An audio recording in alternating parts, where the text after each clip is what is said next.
The Bremen town musicians. A certain man had a donkey which had carried the corn sacks to the mill indefatigably for many a long year, but his strength was going and he was growing more and more unfit for work. Then his master began to consider how he might best save his keep, but the donkey, seeing that no good wind was blowing, ran away and set out on the road to Bremen. There he thought, I can surely be a town musician. When he'd walked some distance, he found a hound lying on the road, gasping like one who'd run till he was tired. "What are you gasping so for, you big fella?" asked the donkey.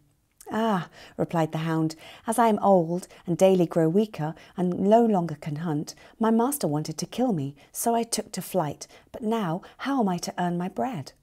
"I'll tell you what," said the donkey, "I'm going to Bremen and shall be a town musician there. Go with me and engage yourself also as a musician. I will play the lute and you shall beat the kettle drum."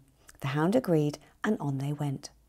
Before long they came to a cat sitting on the path with a face like 3 rainy days.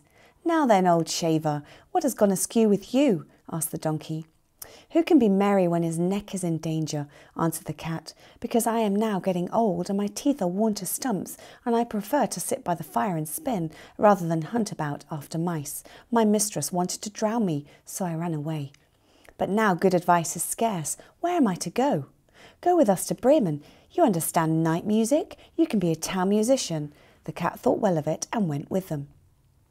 After this, the 3 fugitives came to a farmyard where the cock was sitting upon the gate, crowing with all his might. "Your crow goes through and through one," said the donkey. "What is the matter?" "I have been foretelling fine weather because it is the day on which Our Lady washes the Christ child's little shirts and wants to dry them," said the cock. "But guests are coming for Sunday, so the housewife has no pity and has told the cook that she intends to eat me in the soup tomorrow. This evening I am to have my head cut off. Now I am crowing at full pitch while still I can." "Ah, but Redcomb," said the donkey, "you had better come away with us. We are going to Bremen. You can find something better than death everywhere. You have a good voice, and if we make music together, it must have some quality." The cock agreed to this plan, and all 4 went on together. They could not, however, reach the city of Bremen in one day, and in the evening they came to a forest where they meant to pass the night. The donkey and the hound laid themselves down under a large tree. The cat and the cock settled themselves in the branches, but the cock flew right to the top, where he was most safe. Before he went to sleep, he looked around on all 4 sides and thought he saw in the distance a little spark burning. So he called out to his companions that there must be a house not far off, for he saw a light. The donkey said, "If so, we'd better get up and go on, for the shelter here is bad."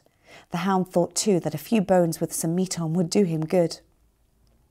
So they made their way to the place where the light was and found it to be a well-lighted robber's house. The donkey, as the biggest, went to the window and looked in. "What do you see, my grey horse?" asked the cock. "What do I see?" answered the donkey. "A table covered with good things to eat and drink, and robbers sitting at it enjoying themselves." "That would be the sort of thing for us," said the cock. "Yes, yes. Ah, how I wish we were there," said the donkey. Then the animals took counsel together how they should manage to drive away the robbers, and at last they thought of a plan. The donkey was to place himself with his 4 feet upon the window ledge. The hound was to jump on the donkey's back, the cat was to climb upon the dog, and lastly the cock was to fly up and perch upon the head of the cat. When this was done, at a given signal, they began to perform their music together. The donkey brayed, and the hound barked, and the cat mewed, and the cock crowed. Then they burst through the window into the room so that the glass clattered. At this horrible din the robbers sprang up, thinking no otherwise than that a ghost had come in, and fled in a great fright out into the forest. The 4 companions now sat down at the table, well content with what was left, and ate as if they were going to fast for a month. As soon as the 4 minstrels had done, they put out the light, and each sought for himself a sleeping place according to his nature and what suited him. The donkey laid himself upon some straw in the yard, the hound behind the door, the cat upon a hearth near the warm ashes, and the cock perched himself upon a beam of the roof, and being tired from their long walk, they soon went to sleep. When it was past midnight and the robbers saw from afar that the light was no longer burning in their house and all appeared quiet, the captain said, "We ought not to let ourselves be frightened out of our wits," and he ordered one of them to go and examine the house. The messenger, finding all still, went into the kitchen to light a candle, and, taking the glistening fiery eyes of the cat for live coals, he held a lucifer match to them to light it.